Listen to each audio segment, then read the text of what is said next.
hope you're all doing okay today. Welcome back. And if you're new, I'm Janet, just an old woman sharing the days that shaped my life, one memory at a time. If you enjoy stories like this, feel free to like and subscribe, but only if your heart tells you to. Now, the title of today's story says the day I realized my life would never be the same because of him. And I wish I could tell you I understood that back then. But the truth is, I was just a poor 16-year-old girl trying to survive another day of feeling small. That morning, Mama sent me to school with a lunch wrapped in newspaper instead of a bag because we couldn't afford one. She kissed my forehead and said, "Keep your head down, baby," like she always did when she feared the world might crush me again. I walked into that cold school hallway holding my books tight against my chest, trying not to let the rich kids see my shoes coming apart at the sides. They liked to laugh. They liked to point. It made them feel bigger. I kept my eyes low as I headed toward my locker. But then something strange happened. Everything got quiet, like the whole hallway took one long breath. When I looked up, that's when I saw him for the first time. Him, the boy nobody dared to annoy, the one who walked like he owned the building, because honestly, his family owned half the town. He stood there surrounded by his friends, tall, polished, wearing clothes I couldn't even imagine touching, let alone buying. I'd heard stories about him, how he never smiled at anyone who didn't come from money, how he barely noticed people like me. So I did what Mama taught me. I lowered my eyes and tried to slip by like a shadow. But then his voice cut through the noise, calm and sure. "You dropped something." I froze. Rich boys didn't talk to girls like me. I turned back slowly, and he was looking right at me, holding out the small pencil that must have slipped from my hand. For a moment, my heart thumped so hard I thought it would echo across the hallway. His friends stared at me like I'd trespassed on sacred ground, but he didn't look away. He didn't smirk. He didn't act like I was beneath him. He just waited quietly, like he had all the time in the world. And in that small moment, him standing there, me too scared to move, I felt something shift inside me. Something I couldn't name then, but would learn to fear later. I reached out with a trembling hand, took the pencil, whispered, "Thank you," and tried to walk off before my knees gave out. But he said one more thing, so soft I almost missed it, that made me stop again, made my whole world tilt without warning. And that's when I realized this wasn't going to be an ordinary day at all. And what he said next, that's where everything truly began. When he spoke again, it was so gentle that for a second I thought I imagined it, because boys like him didn't lower their voice for girls like me. He said, "You always walk like you're trying not to be seen." And the words hit me so hard I forgot how to breathe. I didn't know whether to feel exposed or embarrassed, because all my life I had worked to shrink myself, to make my steps small, my voice quiet, my presence almost invisible, so the world wouldn't find new ways to hurt me. Yet somehow this rich boy, with his perfect jacket and shiny shoes, noticed the one thing I prayed no one would ever point out. I stood there frozen, clutching my pencil like it was a lifeline, afraid the whole hallway could hear my heart shaking inside my chest. His friends were whispering, giving each other those looks rich kids give when they think someone doesn't belong. And I almost turned away, ready to disappear like a scared shadow. But he wasn't looking at them. He was still looking at me, calm, steady, curious, in a way that made me feel like he was trying to read the parts of me I kept locked away. I finally managed to whisper, "I don't want trouble," because that was all I had been taught. Poor girls don't create waves. Poor girls don't talk back. Poor girls stay quiet, or they get crushed. He tilted his head slightly, like he didn't understand why someone my age would already sound so tired. And he said, "I wasn't trying to start trouble. I was just wondering why." Nobody had ever wondered about me before, not like that, not with softness instead of judgment. And the way he said it made my throat burn with a kind of fear I didn't have a name for yet. I stepped back, trying to retreat into the crowd, but he took one small step forward, nothing threatening, just enough to show he wasn't done. "What's your name?" he asked. And suddenly, the hallway felt too bright, too loud, too dangerous. Because if I spoke that truth out loud, if he knew my name, it felt like something in my life would shift in a direction I couldn't control. I hesitated, staring at the floor, fighting the instinct to run. But something inside me, maybe the tiny part that was tired of hiding, made me lift my head just enough for him to see my eyes. "Janet," I said, barely above a whisper. He repeated it under his breath, like he was testing how it sounded on his tongue. And the way he said it made my stomach twist with a strange warmth I didn't understand. He started to introduce himself, though of course I already knew who he was. Everyone knew. But before he could finish, a loud voice from behind us snapped, "Hey, leave her alone, man." And the second I heard that voice, everything inside me went cold, because I knew exactly who it belonged to. And I knew this moment was about to turn into something I wasn't prepared to face. The moment that voice echoed down the hallway, my body stiffened the way it always did when danger walked in wearing familiar footsteps. Because I didn't even have to turn around to know it was Marcus, the boy from my neighborhood who wasn't my friend, but acted like he owned every poor kid around him, especially the girls who didn't fight back. He was trouble wrapped in loud confidence, and he hated rich boys more than anything, not because they hurt him, but because they reminded him of everything he believed the world stole from him. When he shouted, "Leave her alone, man," the hallway split open with whispers, kids stepping aside like they were waiting for a fight. And all I wanted in that moment was to disappear between the lockers. I felt the rich boy, the one still standing so calmly in front of me, shift ever so slightly, not stepping back, not stepping forward, just standing like he had nothing to fear.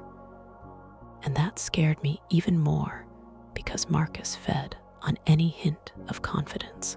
I whispered, "Please don't," under my breath, begging the universe more than either of them. But it was too late. Marcus pushed through the crowd, his heavy boots thudding against the floor, and he stopped right beside me, close enough for me to smell the smoke on his jacket. "You think you can talk to her?" he snarled, jabbing a finger toward the rich boy like he was accusing him of stealing something that belonged to him. Heat crawled up my neck because I hated moments like this, moments where I was pulled like a rope between two sides. I never asked to stand between. The rich boy didn't flinch. He didn't raise his voice or puff up like most boys would. He just said, "I asked her name, that's all." His tone was steady, almost too calm, and it made Marcus bristle with even more anger. "Yeah, well, you don't need to know it," Marcus snapped, and I felt that sting inside me. The kind that comes from someone speaking about you like you're not even there. I stepped back, whispering, "Marcus, please," hoping I could pull him away before things escalated. But he ignored me, the same way people always ignored poor girls when they weren't useful. The rich boy's eyes flicked to me then, softer than before, and he said, "She can speak for herself." Those 6 words cut through me, not because they were loud, but because no one had ever defended my voice before. For a moment, the whole hallway felt like it stopped breathing. Marcus clenched his fists, the air around him tight with that anger he carried everywhere. And I just knew, that something was about to happen that would mark this day forever. I opened my mouth to say something, anything to stop it. But Marcus stepped forward with a look in his eyes that made my stomach drop.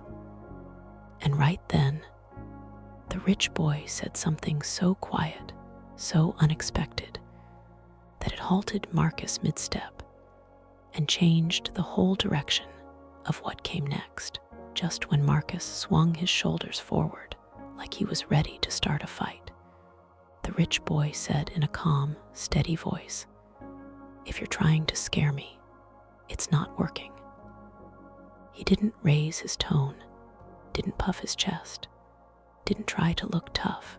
He just said it like a fact, the same way someone might say the sky is blue. And that tiny bit of composure did something no one expected. It threw Marcus off balance. I saw the confusion flash across his face, a split-second crack in that anger he wore like armor. And before he could rebuild that wall, the rich boy added, "And if you're trying to protect her, maybe ask if she needs that." His eyes shifted to me again, soft but firm, like he was reminding everyone, including me, that I wasn't luggage to be dragged around by other people's emotions. The hallway went silent, all eyes bouncing between them, and I felt heat rush through me, not from embarrassment, but from something I hadn't felt in a long time. The feeling of being seen as a person, not an object in someone's territory. Marcus blinked, shook his head like he didn't understand why this wasn't going the way he pictured, then spat out, "Girls like her don't need you. Stay in your rich circle." I winced at his words, because even though they hurt, there was truth hiding underneath them, truth about the lines I thought I was supposed to stay behind. But the rich boy stepped a tiny bit closer, not threatening, just steady, and said quietly, "Did she tell you she wanted your help?" My breath caught in my throat. Nobody had ever challenged Marcus like that, not without fists, not with words so gentle they felt dangerous. Marcus turned to me, frustration cutting across his face. "Say something," he said, like he was demanding I pick a side in a war I never signed up for. My mouth went dry. I looked at Marcus, a boy shaped by the same poverty that shaped me, but hardened in ways I feared. Then I looked at the rich boy who barely knew me, but seemed to understand something about silence that most people ignored. My voice trembled as I said, I just want to go to class." It wasn't brave, it wasn't bold, but it was the truth. Marcus scoffed, rolled his shoulders, and muttered, "Whatever, before backing away with the kind of glare that promised this wasn't over. The crowd slowly melted back into movement, but the rich boy didn't walk away. He just stood there, looking at me with an expression I couldn't read. "You okay?" he asked. Two small words, but they hit deeper than they should have. I nodded even though it wasn't true. He seemed to know that, but instead of pushing, he offered me a small, almost hesitant smile, the kind of smile someone gives when they're trying not to scare something fragile. "Good," he whispered. "I'll see you around, Janet." Then he turned and walked away, leaving me alone in the hallway, heart trembling, hands cold, and mind spinning with the realization that this boy, this unexpected boy, had just stepped into my life in a way that felt impossible to undo. And as I watched him disappear around the corner, I knew there was no going back to the girl who walked like she didn't want to be seen. Because now someone had seen me. And tomorrow, I feared what that might cost. For the rest of that morning, I moved through school like my feet weren't fully touching the ground, my mind replaying every second of what happened in the hallway. The way he said my name, the way he asked if I was okay, the way Marcus backed off, even though he never backed off from anyone.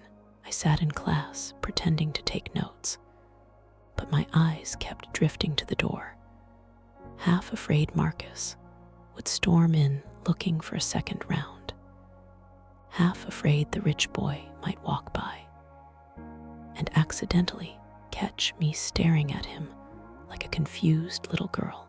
My teacher's voice faded in and out, and all I could feel was this strange mixture of fear and curiosity swirling in my chest, a feeling I didn't like, because it made me feel unsteady, like the ground I had learned to survive on was cracking beneath me. At lunchtime, I sat at my usual corner table near the old vending machine, unwrapping the sandwich Mama made, trying to push away the embarrassment of the newspaper wrapping, hoping no one noticed. The cafeteria was loud, full of laughter and slamming trays, but all I heard was my heartbeat, too fast, too soft, like it didn't belong to me anymore. I kept my head down, praying the day would pass quietly, but fate had a habit of ignoring my prayers, because halfway through my sandwich, the cafeteria suddenly dipped into an odd hush, and I looked up to see him, the rich boy, walking toward me with a tray in his hand. I froze, my fingers tightening around the sandwich, and my stomach dropped because nobody from his world came into mine, not even by accident. He stopped right in front of my table, his eyes meeting mine with that same calmness that unsettled me earlier. "Is this seat taken?" he asked, and for a moment I couldn't speak. I glanced around, expecting his friends to be laughing somewhere behind him, expecting it to be some kind of joke, but he stood alone, completely alone. I managed to shake my head, and he sat down across from me like it was the most normal thing in the world. My whole body stiffened, and I whispered, "People are staring," because they were. Every corner of the cafeteria had turned toward us. Rich kids, poor kids, all of them confused, some even whispering my name like I'd done something wrong. He shrugged slightly and said, "Let them." The confidence in his voice made my chest tighten. Nobody had ever chosen to sit with me before, not because they couldn't, but because being near me meant sharing the weight of shame people threw at poor kids. I didn't know what to say, so I didn't say anything. I just watched him break a piece of bread, calm as ever, acting like this moment wasn't turning my whole world upside down. After a quiet minute, he leaned slightly forward and asked, "Did I make things harder for you this morning?" His voice was soft, thoughtful, almost guilty. And that question sliced through me in a way I didn't expect, because the truth was yes. Yes, he did. Rich boys weren't supposed to look at girls like me, and now everyone wanted to know why he did. I opened my mouth to answer, but before I could, someone behind us let out a loud, mocking laugh, the kind that didn't need words to deliver its message.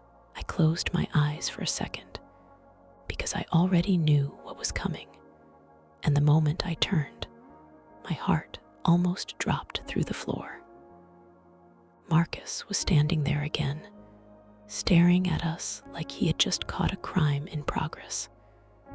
And this time, his anger wasn't loud, it was quiet. And that quiet was 10 times more dangerous.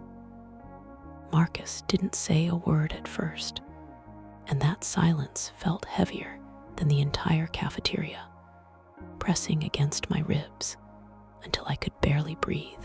He just stood there with his fists tucked into his pockets, jaw tight, eyes burning through the rich boy like he was trying to decide whether to start a fight or start a war. The rich boy didn't turn around immediately. He finished setting his drink down, calm as ever, then lifted his gaze to Marcus with that same steady expression that made everything feel even more tense. I whispered, "Marcus, please don't." But my voice was too soft, swallowed by the noise around us. Marcus stepped closer, his shoes scraping against the floor, and the whole cafeteria went quiet in that slow, suffocating way that happens before something bad breaks loose. For a moment, I thought Marcus would grab him by the collar, shove him, do something reckless. But instead, he leaned down just a little and said in a low voice, "You trying to show off?" The rich boy shook his head gently. "No, I'm just eating lunch." The simplicity of that answer made Marcus's nostrils flare, because Marcus hated when people didn't play by the rules he expected.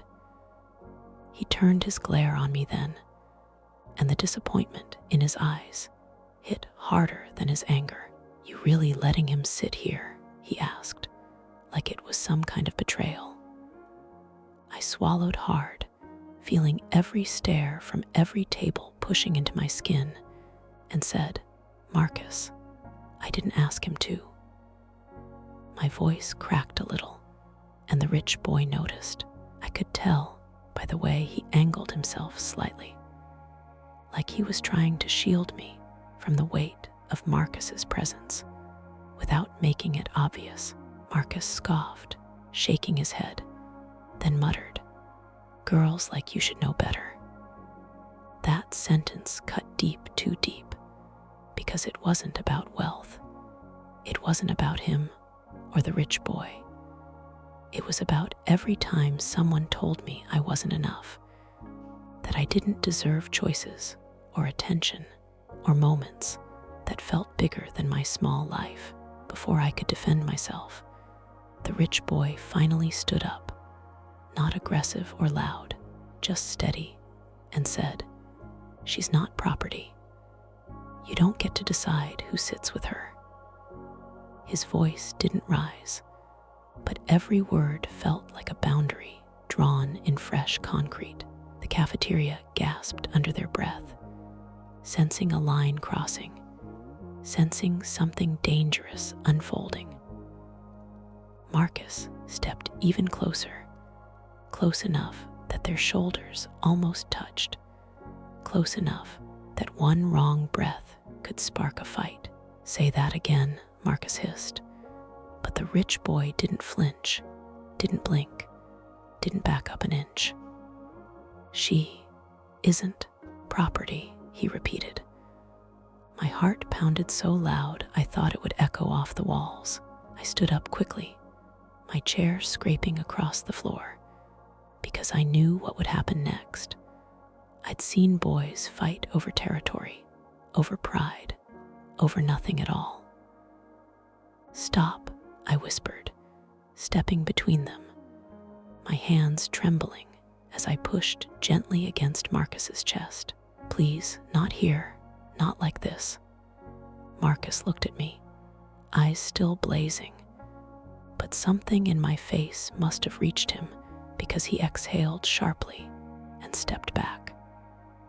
Fine, he muttered, though nothing about him looked fine. He turned away, but before he walked off, he threw one last warning over his shoulder. This isn't over. The cafeteria slowly regained its noise as Marcus disappeared, but my world didn't. The rich boy looked at me, concern softening his eyes. Janet, I'm sorry, he whispered, but I wasn't sure if he was apologizing for the moment or for the way he had already tangled himself into a life he didn't understand. And as I sat back down, my hands shaking, I realized something terrifying. Today wasn't just unusual. It was the beginning of something that would change everything. And deep down, I knew the price of being seen by someone like him might be far heavier than I could afford. After Marcus stormed out of the cafeteria, the noise around us slowly returned. But in my chest, everything stayed quiet and shaky, like my heart was trying to figure out what danger it should fear first: the boy who'd protected me, or the boy who'd just walked away with a warning burning in his eyes. I sat there staring at my uneaten sandwich wrapped in that old newspaper, trying not to let the shame crawl up my neck, because sitting across from someone who had everything, while I held something that looked like nothing, that kind of contrast didn't just make you uncomfortable. It made you painfully aware of every crack in your life. The rich boy must have noticed the way I folded the newspaper to hide it, because he didn't comment or stare. Instead, he kept his hands on his tray, calm, respectful, almost like he didn't want to add any more weight to a moment already too heavy. Janet, he said softly, waiting until I looked up. I'm not trying to mess up your day. His voice was careful, almost unsure, like he was walking through a room full of memories he didn't understand. I swallowed, forcing a small nod, even though the truth sat heavy in my chest. You didn't mess it up, I whispered, though we both knew the whole school would be talking about this before the bell even rang. He let out a quiet breath, rubbing the side of his thumb along the edge of his tray. And for the first time, he looked a little nervous, like maybe this wasn't as easy for him as he made it seem. I just wanted to sit, he added, and there was something in his tone, something honest, something gentle that made me stop hiding for a moment. I studied his face, wondering why someone like him would ever want to sit with someone like me. His world was full of shiny cars, clean uniforms, and lunches packed in fancy containers. Mine was a place where people survived on pride and old hope, where everything you owned could fit in one grocery bag if life got too hard. We weren't meant to cross paths, let alone share a table. You don't even know me, I finally whispered, not accusing, just confused. He looked up then, and for the first time his eyes held something warm, something soft that made my breath catch. "Maybe I want to," he said. 3 quiet words. 3 impossible words. And they hit me like a drop of warm water on a cold day, gentle, but shocking enough to make everything inside me shift. I didn't know what to say, so I looked down again, afraid that eye contact alone would give away how fast my heart was beating. He didn't push or force conversation. He just stayed there, eating slowly, giving the moment space to breathe. When the bell finally rang, I felt both relieved and disappointed. I stood up quickly, gathering my things, ready to slip away before anyone else could stare or whisper. But he rose too, matching my pace. "Janet," he said softly again, and something in me froze at the way he said my name, like it wasn't something small or forgettable. I turned toward him, unsure of what he wanted. "Can I walk you to class?" he asked. Simple question, impossible question. My throat tightened because agreeing meant stepping further into something I couldn't can't stood there, caught between fear and curiosity, knowing whichever path I chose would change something inside my life for good. And as I looked at him, waiting for my answer, I realized this moment, this single moment, would decide the direction of everything that came next. When he asked if he could walk me to class, my whole body froze the way it does when you're standing at the edge of something bigger than you can understand.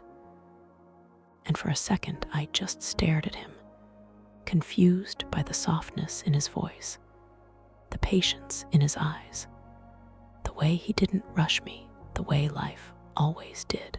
I felt the cafeteria, watching even though most kids were already heading out, and I imagined what they'd say. Why him and why me? And what did a poor girl like Janet think she was doing letting a boy from money walk beside her like they belonged in the same world? I swallowed hard and whispered, "You don't have to," hoping that would let me escape without choosing. But he gave a small smile and said, "I know I don't have to. I'm asking if I can." That tiny difference can instead of have to broke through me in a way I didn't expect, because people rarely asked permission to be in my life. They just stepped in when it benefited them, or stepped out when it got too heavy. I looked down at my worn-out shoes, the ones Mama patched more than once, and I thought about Marcus's glare, about the whispers already spinning around us, about how stepping into his orbit meant stepping into consequences I wasn't ready for. But then I thought about the way he stood up for me without raising his voice, how he didn't laugh at my poor lunch, how he said he wanted to know me, not stare, not judge, just know. Something inside me, small and scared, but hungry for something better than survival, made me nod. "Okay," I whispered. His smile grew, not wide, just warm enough to reach his eyes, and he stepped slightly to the side so I could walk first, like he was letting me choose the pace, letting me decide how close he walked. It was such a tiny gesture, but when you grow up poor, tiny kindnesses feel like entire worlds. We walked through the hallway with a few inches of space between us, enough for me to breathe, but not enough to pretend he wasn't there. And every time our arms swung close, my heart jumped like it was trying to climb out of my chest. Kids stared, some with surprise, some with jealousy, some with confusion, but he didn't seem to care. He just kept walking beside me with this quiet confidence that made me wonder how someone could carry themselves like nothing in the world could shake them. "I didn't catch your name earlier," I said softly, surprising myself with the courage. He looked at me with this little spark in his eyes, like he'd been waiting for me to ask. "It's Samuel," he said, a name I'd heard in the hallways, whispered among rich kids, the boy whose father owned half the businesses downtown, the boy who could get away with anything because money opened every door in front of him. And here he was walking beside me, like he didn't even see the invisible line the world had drawn between us. When we reached my classroom door, I slowed down, unsure of what to do next. He stopped with me, hands in his pockets, eyes soft. "Thanks for letting me walk with you," he said, his voice low but sincere. I opened my mouth to say something back, something simple like "thank you." But before I could, he leaned in just a little, not close enough to scare me, just close enough for me to hear him over the hallway noise, and whispered, "If anyone bothers you again, tell me." My breath caught at the seriousness in his tone, at the way he said it like he meant it, not like a boy wanting to impress someone, but like someone who had already decided he cared. I stepped back, unsure of how to respond, unsure of why part of me wanted to believe him so badly. "I should go," I whispered. He nodded slowly, but his eyes stayed on me for a moment longer, studying me with that quiet curiosity that felt dangerous in ways I couldn't name. Then he said, "See you later, Janet," and walked away without looking back. I stood there gripping the strap of my bag, realizing with a slow, shaky breath that this day hadn't just changed something around me, it had begun changing something inside me. And deep down, I knew that letting him walk beside me meant I had just stepped onto a path I couldn't undo. The rest of the school day dragged on like a slow, sticky fog. And every time the bell rang, my mind jumped, expecting to see Samuel appear in some corner, smiling that impossible calm smile that seemed to promise he'd never leave. I tried to focus on my classes, on the lessons being scribbled across the chalkboard, but my fingers tapped nervously against the desk, my notebook filled with doodles of hallways and lockers instead of math problems. Every time the classroom door opened, my heart skipped. Was it Marcus coming back to settle some score? Or was it Samuel stepping in quietly, just like before? Like he was a lifeline I never knew I needed. By the time the last bell rang, I was exhausted, not from lessons, but from living on the edge of fear and curiosity all day. As I gathered my bag and shuffled toward the door, I noticed him standing near the lockers at the back of the hallway, waiting. My stomach tightened, not with panic this time, but with something foreign, a mixture of hope and dread I didn't understand. "Hey," he said, just the simple word, but it carried a weight that made my heart trip over itself.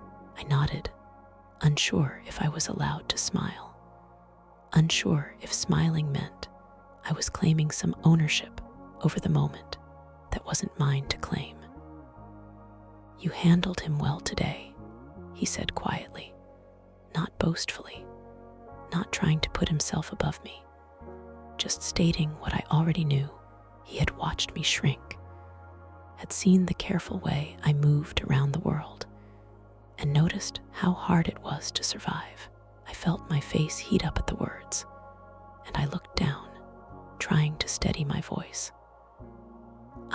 I just want to be left alone," I muttered, and for a moment I worried I sounded bitter or scared, but he only nodded, as if he understood that my armor was stitched from years of being small, quiet, invisible. "I know," he said softly. "I didn't mean to make things harder. He paused, eyes locking with mine, and for a second the world fell away, the noise, the gossip, the impossible lines drawn between our lives. "I just wanted to know you," he finished, and even the simplicity of the words made my chest ache. I wanted to tell him he didn't understand, that knowing me wasn't simple, that it meant stepping into a world of struggle he'd never face, that it came with problems no one wanted to touch. But I didn't. I just nodded, letting the weight of his attention settle on me, a strange warmth I wasn't used to. "Let's walk," he said, and without asking, I found myself falling into step beside him, the hallway stretching ahead like a bridge between worlds I wasn't sure I belonged in. The sun had dipped low, casting long shadows across the lockers, and every step beside him made my thoughts heavier, like I was carrying both hope and fear in the same shaky heart. As we reached the end of the school, near the street where buses waited and parents honked horns, he stopped, turning toward me with that calm, steady gaze that made me feel both protected and exposed at the same time. "Tomorrow," he said, "I'll be around. If you need anything, tell me." My throat went dry. I swallowed, nodding, and watched him walk away, his jacket brushing lightly against the sunlight, leaving me alone with a strange, fluttering ache inside. And in that moment, I realized something I couldn't name yet. This boy, this impossible, rich boy, was about to change my life, whether I was ready or not. And there was no stepping back from the path he had quietly, irreversibly opened. That evening, I sat on the edge of my bed, clutching the small lamp by the window and staring out at the street below, trying to make sense of the day. Mama's voice drifted from the kitchen, humming softly as she washed dishes, unaware of the whirlwind of thoughts racing through my mind. I kept replaying the hallway, the cafeteria, Marcus's anger, and Samuel's calm defiance, like fragments of a story that wouldn't settle into a single, clear picture. I had spent my whole life learning to disappear, to stay quiet, to carry the weight of poverty with a careful balance. But today, something had shifted. Samuel had stepped into my world, not with riches or arrogance, but with patience, respect, and a kind of attention I'd never known.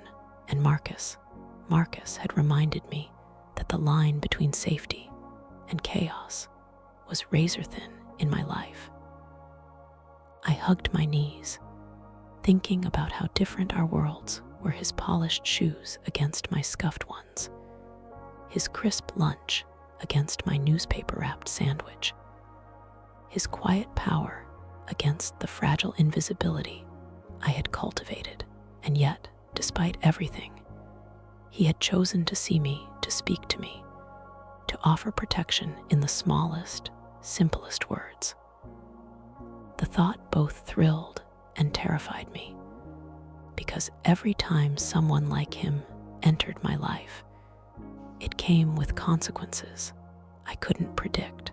I thought about tomorrow, about walking through those doors again, about the whispers and stares that would follow, and about the strange pull I felt toward him despite every warning my life had ever given me. Sleep didn't come easily that night. My mind was a storm of fear, curiosity, and an ache I didn't have words for. I kept imagining that quiet moment in the hallway when he asked if I was okay. The warmth of his calm presence and the intensity in his eyes that seemed to promise he would step into my chaos and not flinch. I knew even then, as I lay under my thin blanket with the moonlight touching my face, that my life had shifted in a way I couldn't undo. And deep down, I feared what it meant, that seeing someone like Samuel, being noticed by someone like him, could change everything I thought I knew about surviving, about love, and about the dangerous intersections between rich and poor worlds. I didn't understand it yet, but the truth settled heavy on my chest. Nothing about my life would ever be the same again. And with that thought lingering, I finally closed my eyes, bracing myself for the days to come, knowing they would test me in ways I wasn't prepared for, yet secretly wishing they would. The next morning, I woke up with a knot in my stomach that didn't belong to nerves for a test or a bad grade. It belonged to anticipation, to that strange, unspoken tension that comes when someone you barely know has already started to occupy your thoughts. Mama called from the kitchen, her voice cheerful and unaware of the storm brewing in my chest. I brushed my hair quickly, pulled on my uniform, and tried to eat the small breakfast she set before me. But every bite felt like sand in my mouth. I kept thinking about Samuel, how he had stood for me, how he had spoken softly to Marcus, how he had somehow seen me without judgment. And the memory made my heart pound, a rhythm both thrilling and frightening.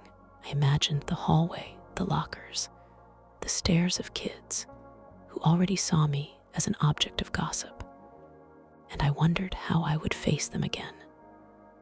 Walking out the door, I gripped my bag strapped tightly, trying to steady my breathing, when I noticed the familiar hum of the neighborhood, birds chirping, neighbors shouting across fences, car engines rumbling. But nothing felt ordinary anymore. Every step toward school felt heavier, charged with the weight of the day that had already begun in my mind.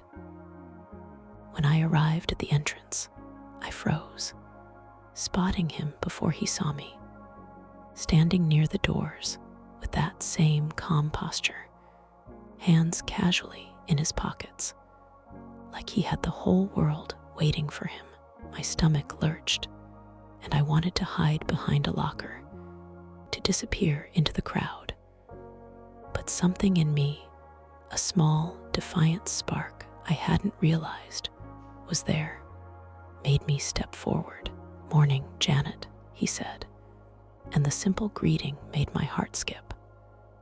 I nodded, barely able to speak, and we began walking together slowly toward the first class, the space between us familiar and strange at the same time. Whispers followed us immediately, some questioning, some envious, some outright cruel, and I tried to shrink behind the books in my arms, but he didn't move closer or further away. He just matched my pace, letting me lead. At one point, Marcus appeared at the end of the hall, leaning casually against the lockers, eyes sharp and calculating. He didn't speak, but I could feel the weight of his stare, the tension coiling in his body like a spring ready to snap. Samuel noticed, though he didn't flinch. Instead, he glanced at me, a subtle tilt of his head, a silent acknowledgement, and that tiny gesture grounded me in a way nothing else could. "Ignore him," he whispered, just above the hum of the crowded hallway. And for the first time, I realized that someone on the other side of the class divide, Someone from the world I'd been taught to fear was actually on my side. The bell rang, pulling us toward our separate classes. But the energy of that morning lingered, like an invisible thread tying my thoughts to him, to Samuel, to the dangerous yet compelling future I didn't yet understand. And as I opened the classroom door, heart pounding, I knew one thing with terrifying clarity. Today would not be ordinary, and my life would continue to shift in ways I couldn't control. By the time the first class ended, I felt like I'd walked through a storm that no one else could see. Every glance from Samuel and every whisper from Marcus sharpening my awareness of the invisible lines I had always tried not to cross. Sitting at my desk, pretending to take notes, I couldn't help but notice how Samuel moved in the room, calm, confident, unshakable, and how it made the air feel different, like someone had quietly rearranged the rules without telling anyone else. I watched him from the corner of my eyes, the way his hands rested lightly on his notebook, the way he didn't need to draw attention. Yet, somehow, everyone noticed him. I thought about Marcus too, about how his anger simmered just below the surface, waiting for any sign of defiance. And I felt the familiar fear creep in, the fear that one wrong step could make him erupt and pull me back into a world where being poor made me powerless. But Samuel had already shown me something new. That strength didn't always roar. Sometimes it simply existed, steady and unwavering, and it could shield someone like me if they let it. During the short break between classes, I lingered near my locker, fidgeting with the zipper on my bag, when Samuel appeared again, as if he had read my thoughts. "You okay?" he asked quietly, not looking around at anyone else, just focusing on me like my presence was all that mattered. I nodded quickly, afraid my voice would betray me, but he didn't push, didn't demand words.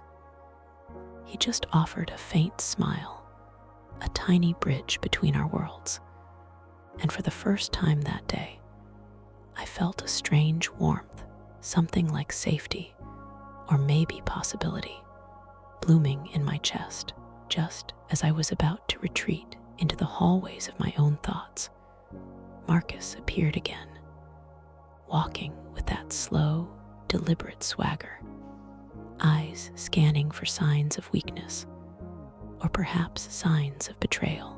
My stomach twisted, my palms went clammy, but Samuel didn't flinch.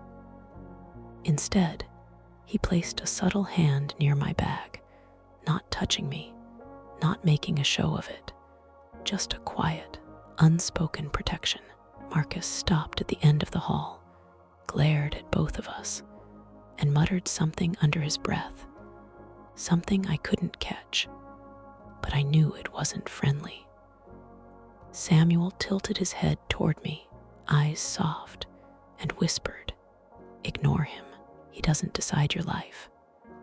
That small act, simple words, a gesture, a steady gaze felt revolutionary. I had spent years learning to survive quietly, to vanish when anger or jealousy came near. But now, for the first time, someone had drawn a line for me, and it wasn't with cruelty or punishment. It was with calm, quiet strength. The bell rang again, and I walked into class, heart racing, aware that the day was far from over. I had already realized something profound. Samuel's presence wasn't just an interruption, it was a turning point, and deep down, I feared Marcus's anger was only the beginning, a warning that nothing would ever be simple again. The world I had known, the careful balance of my life had shifted, and I was stepping forward into a storm I couldn't yet understand. But somehow, against every warning, I didn't want to step back. The rest of the day felt heavier than usual, every hallway echoing with whispers that seemed louder now. Every glance from classmates carrying questions I couldn't answer. I kept my head down in class, pretending to focus on the teacher's words, but my thoughts were tangled around Samuel, around Marcus, and around the strange, uncharted tension that now existed in my life. By the time the final bell rang, I felt a mixture of exhaustion and anticipation, like I had survived a battlefield without bloodshed. Yet the wounds were already forming inside me. I packed my bag slowly, avoiding eye contact with anyone, and stepped into the hallway, where chaos of lockers slamming and students rushing out seemed more pronounced than usual. And then I saw him, Samuel, waiting by the exit, calm, patient, like he had been waiting for me all along. My chest tightened, my hands trembled slightly as I walked toward him, and for a moment I wanted to retreat, to disappear back into the safety of being invisible. But the knot of curiosity, the ache of being noticed, kept me moving forward. "Hey," he said, voice soft but steady. I nodded, unsure if I could speak, unsure if words could carry the weight of the day. "You handled yourself well," he added, eyes locking with mine, and I felt heat rise to my cheeks. I wanted to tell him it wasn't bravery, that it was fear masquerading as courage, but the words died in my throat. Marcus's presence from earlier lingered like a shadow, a reminder that the line between safety and chaos in my world was razor thin. We walked together slowly toward the street where the buses waited, every step accompanied by the murmur of students around us. Samuel didn't speak much, just moved beside me, giving the moment space to breathe. Yet every movement felt deliberate, protective, measured. As we reached the corner where our paths would diverge, he paused, hands lightly brushing his pockets, eyes soft but serious. "Tomorrow," he said, "I'll be around again. If you need anything, just tell me." I nodded, the weight of his words pressing down on me, the promise of protection mingling with the fear of entanglement. He walked away slowly, not looking back, leaving me standing there with a strange mixture of relief and longing swirling in my chest. I realized then, more clearly than ever, that life was no longer the quiet, predictable path I had known. Samuel had entered my world, disrupting the careful balance I had maintained.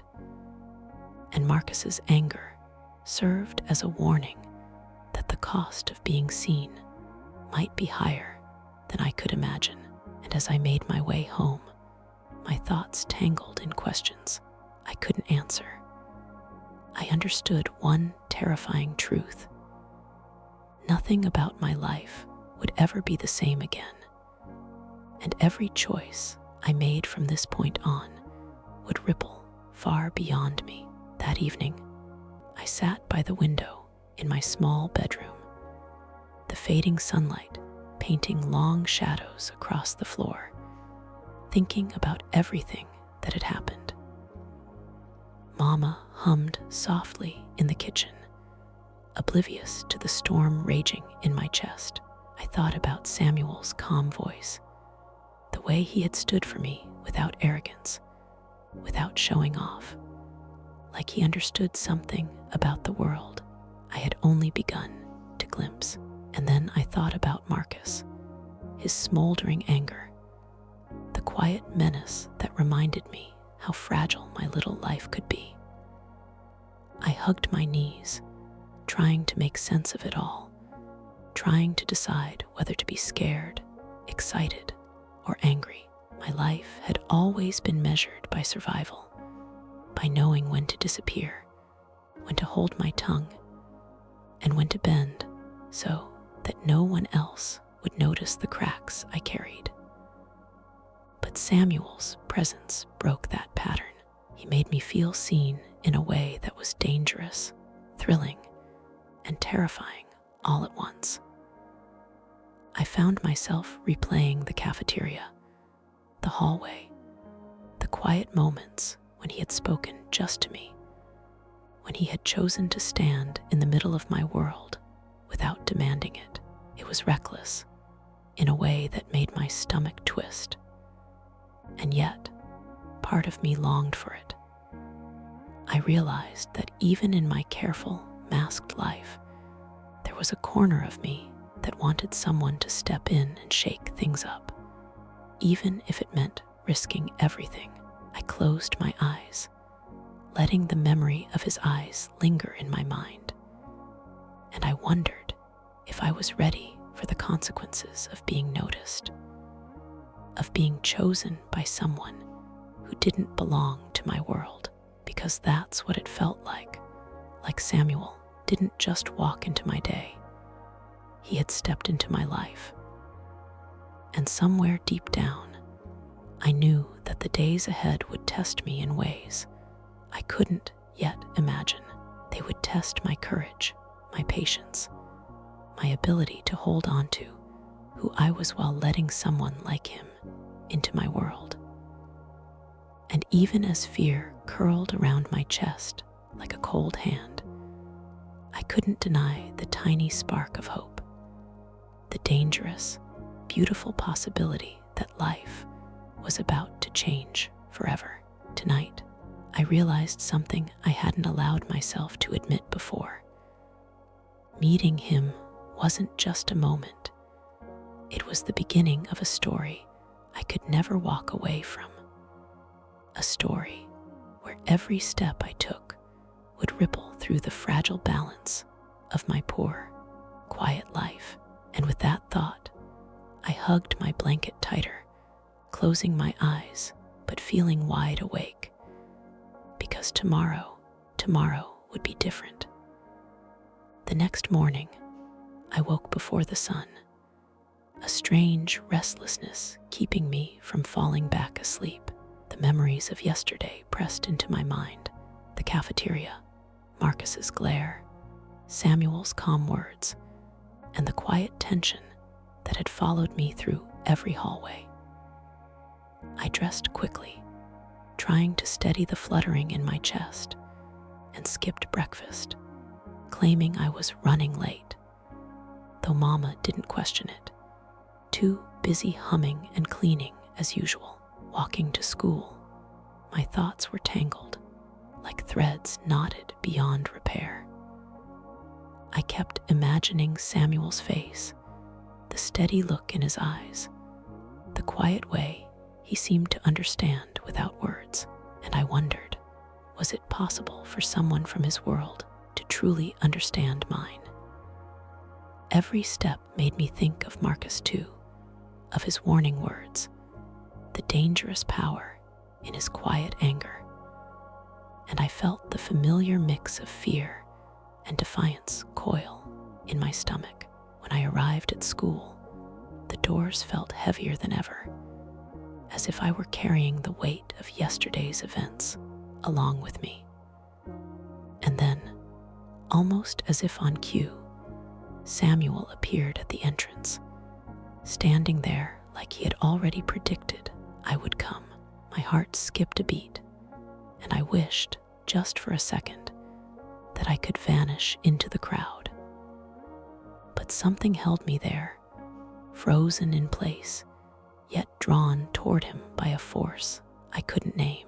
"Morning, Janet," he said, his voice gentle, but carrying a weight that made me shiver.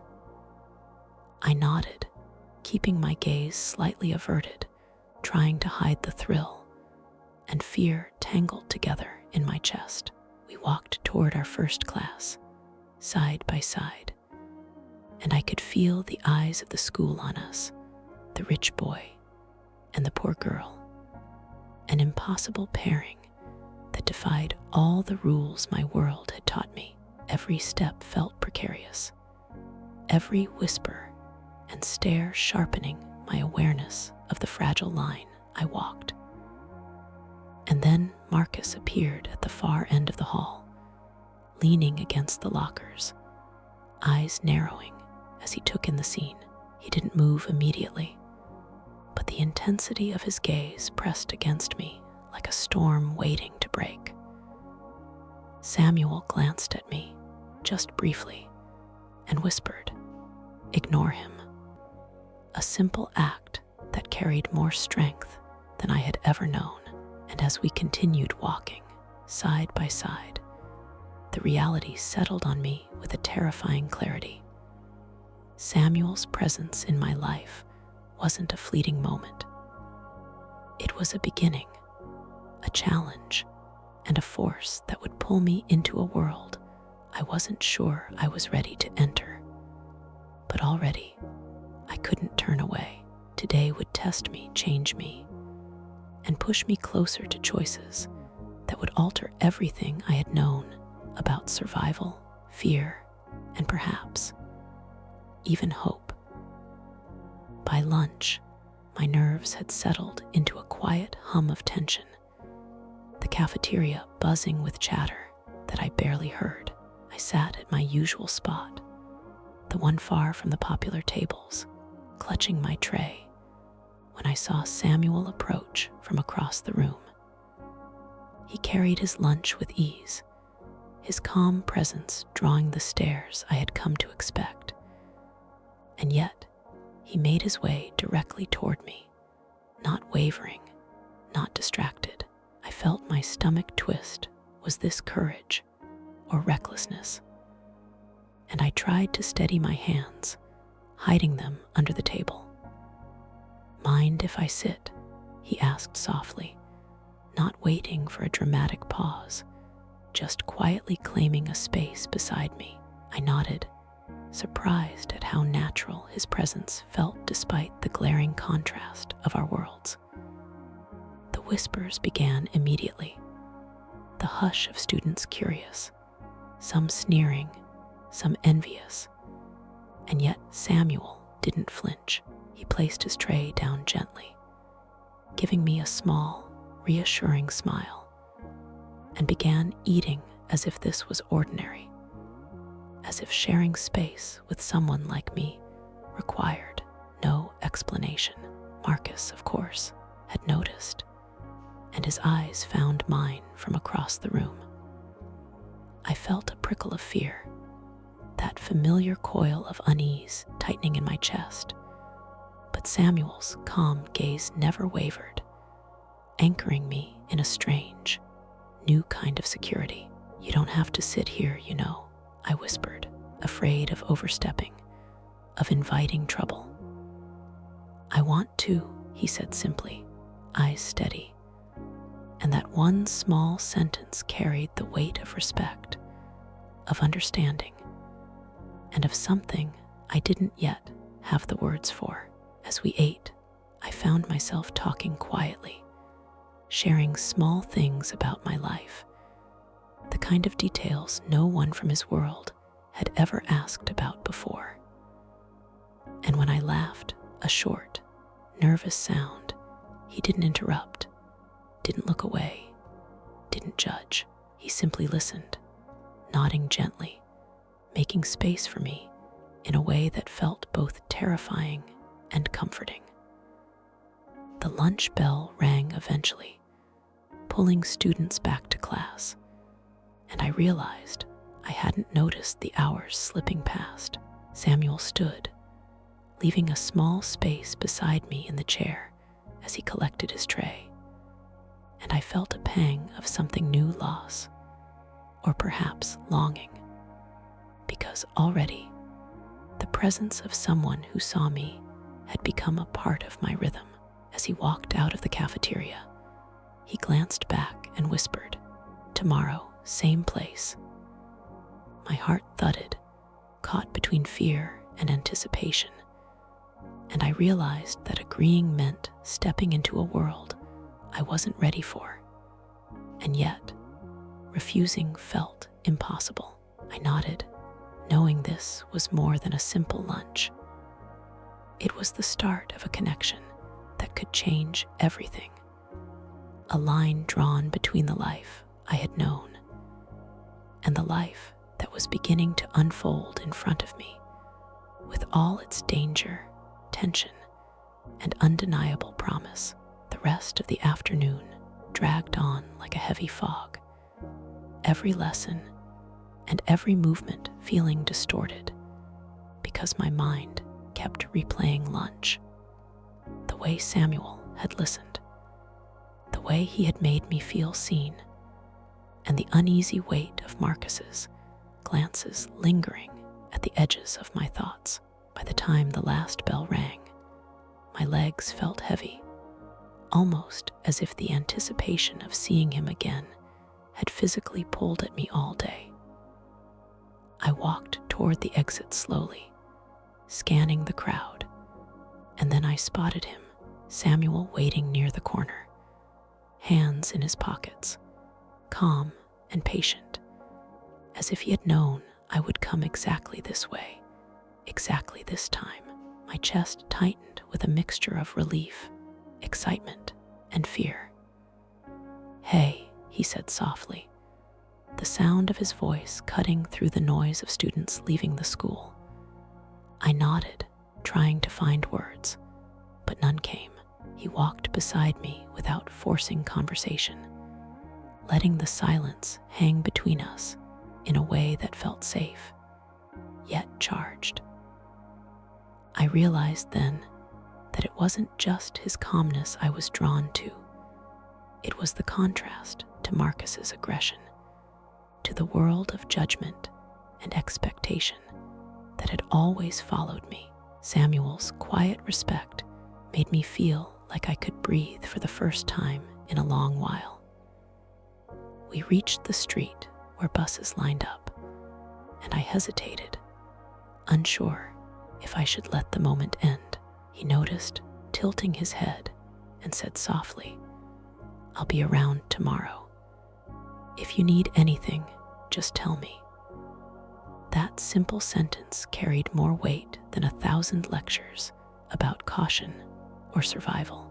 It meant he was choosing to step into my world, to offer support, and maybe even protection, without demanding anything in return.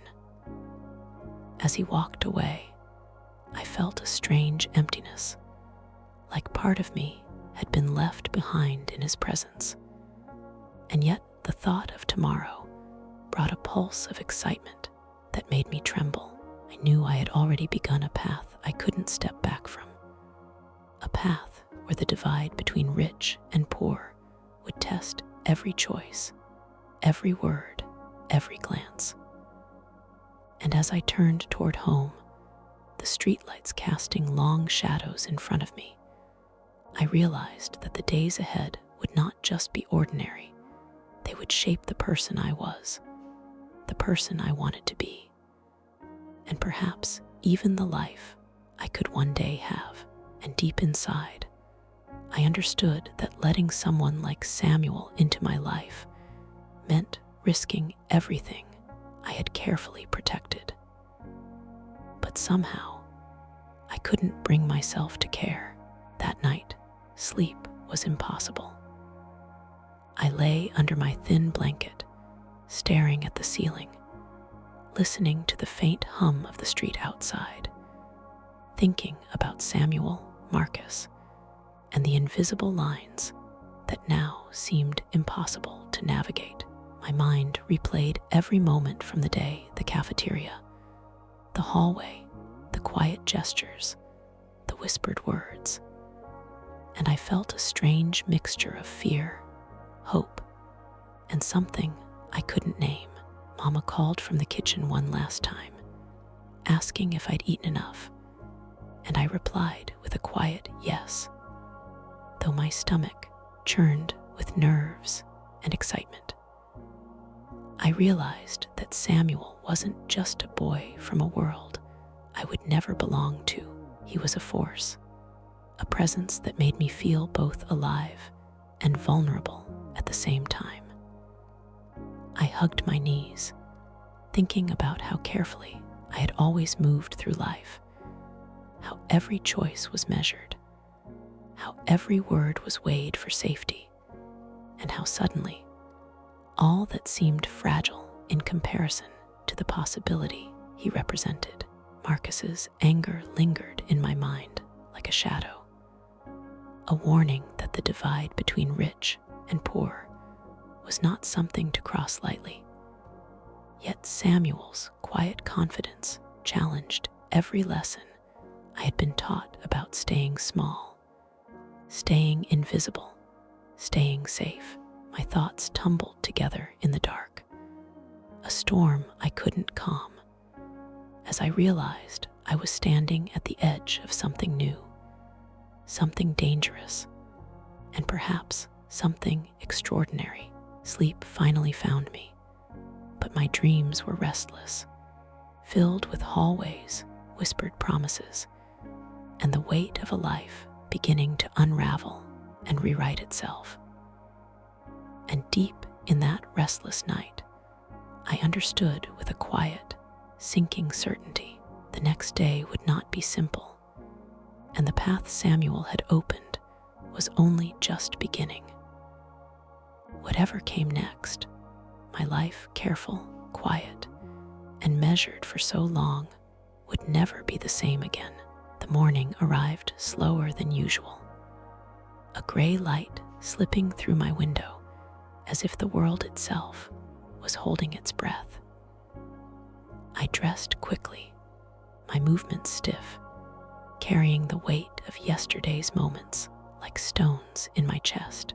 Mama's voice called from the kitchen, but I barely heard it, too busy replaying Samuel's calm words, his steady gaze, and Marcus's simmering anger. Walking to school, every step felt charged, the familiar streets now strange under the shadow of possibility. I kept imagining how today might unfold: the cafeteria, the hallways, the whispers, the stairs, and I felt a mix of fear and anticipation I couldn't untangle. When I arrived at the school gates, he was there, as if he had been waiting for me, his posture relaxed, hands tucked casually in his pockets, a silent anchor amid the chaos of the arriving students. My heart thudded as I approached, and I whispered a quiet morning, not daring to sound too eager. He smiled softly, and together we began walking toward our first class, side by side, each step heavy with unspoken understanding. Whispers followed us immediately. Some glances were curious, some judgmental, and some openly hostile. Marcus was already lurking at the edge of the hall, observing, his eyes calculating and sharp. The quiet warning of a storm I had learned to fear. Samuel leaned slightly toward me, not touching, not demanding, just quietly offering the reassurance I had come to crave.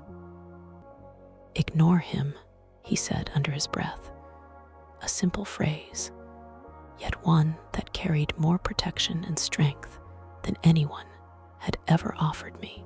I felt a tremor of courage in my chest, a spark of rebellion, realizing that for the first time in my life, I wasn't entirely alone in facing the world's harshness. And as the bell rang and students scattered toward their classes, I understood with a clarity that made my stomach twist.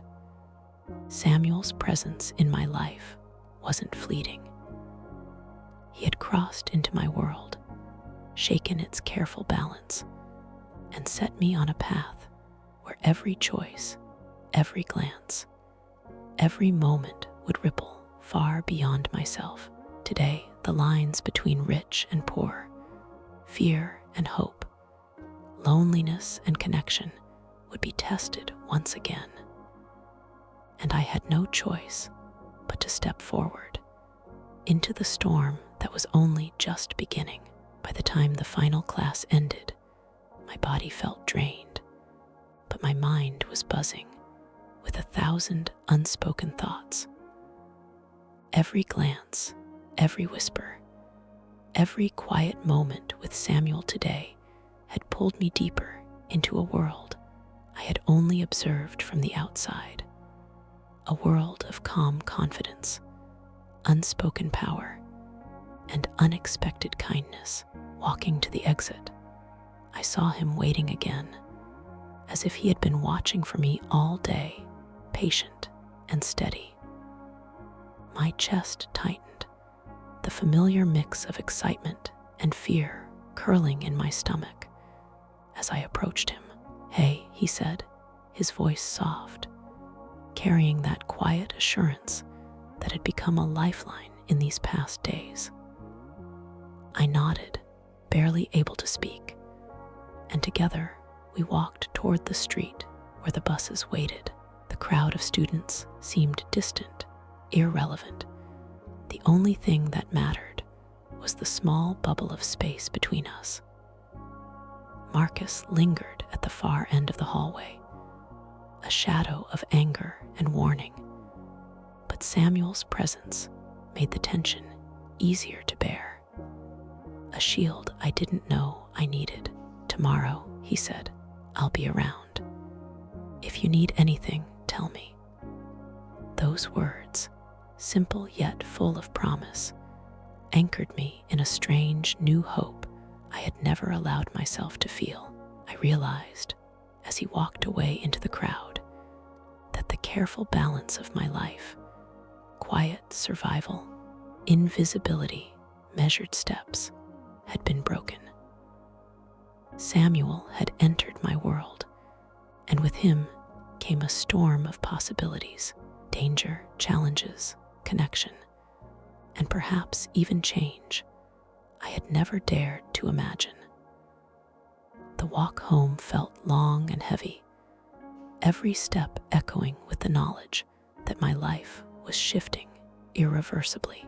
By the time I reached my small bedroom, I sank onto the bed, heart still pounding, and let the weight of the day settle. I understood now with piercing clarity that my life would never be the same.